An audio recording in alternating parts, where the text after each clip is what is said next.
Mom laughed. Just sharing your boring government work, she said, waving a hand dismissively over the folders on the table. Dad smirked as he flipped one open. Nothing important here, huh? I watched his thumb slide across the corner of a classified briefing, one that wasn't supposed to exist outside encrypted servers. His curiosity was never innocent. It never had been. As he started reading, I quietly pressed the security alert on my phone. Within minutes, response teams were breaking through every entrance of the house.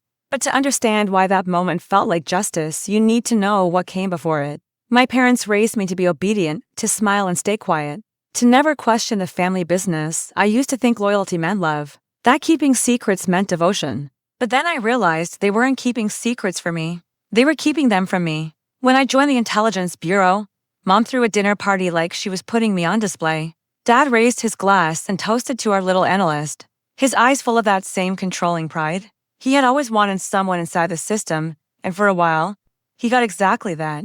It started small. Dad would accidentally ask about restricted projects. Mom would sneak into my office pretending she was cleaning. Then one night, she forwarded me a meme from a private agency channel. She shouldn't have even known it existed. That's when I checked her cloud backups. Hidden inside a folder labeled recipes were screenshots. Classified files with my login watermark burned into every image. My stomach dropped. I wanted to scream, to confront them. But emotions were exactly what they fed on. So I didn't cry. I started collecting proof. The night I learned how deep their betrayal went, I saw Dad meeting a man just outside our gate. The license plate traced back to a foreign contractor blacklisted by my department. That's when everything clicked. They weren't just betraying me, they were using me. So I stopped being their daughter. I became their mirror. I kept working, quiet and precise, feeding them harmless intel, redacted memos, low-level reports, things that looked important but weren't. They thought I was still their obedient little source, but every document they touched was bait. Each file carried a digital fingerprint, traceable right back to them. By the time they handed off the third batch, the system had more than enough evidence to name them as primary suspects in a national breach. All I had to do was wait. When the warrant was finally approved, I planned it like a routine evening. A simple family dinner, the perfect cover. I cooked their favorite meal, roast lamb, just the way Mom liked it. They thought I was trying to make peace. Dad opened a bottle of Merlot and smirked. Finally off that secrecy leash, huh? He joked. I smiled. Something like that. The table was perfectly set. My files were stacked next to my plate, casual, open like bait left in plain sight. Mom reached first. "You're still working on this?" she asked. I shrugged. "Just some routine audits," she laughed. "Oh?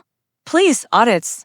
Who cares about those?" She slid one toward Dad. "See? Nothing important." And that's when he started reading, the moment I'd been waiting for. The system identified his fingerprint through the hidden marker. The instant he flipped the second page, the file sent straight to the Bureau's live monitoring system. I didn't need to yell or accuse. I just pressed the silent alert under the table.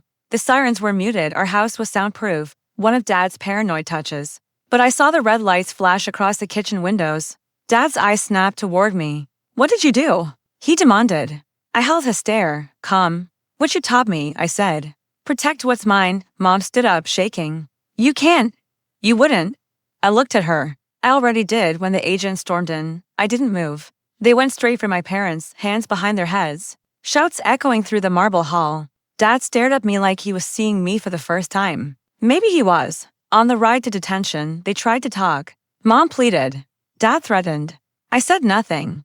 Just watched the city lights blur by while the smell of roast lamb still clung to my clothes. Back at the house, the meal sat untouched, the air heavy with smoke and iron. When the lead officer asked if I wanted to press extra charges, I told him no. They'd already taught me everything I needed to know. It's been 6 months now. The Bureau calls me a key witness. But that's not what I am. I'm proof. Proof that blood doesn't guarantee loyalty. And sometimes the people who raise you are the ones who weaponize your trust. People ask if I regret it, turning in my own parents. I don't. They raised me to never lose, and I didn't. Every time I open a classified file, I think of that dinner table. Mom's careless laughter, Dad's greedy fingers. I can still hear her voice, just sharing your boring government work, and I smile. Because in the end, she was right. It was boring until it destroyed them.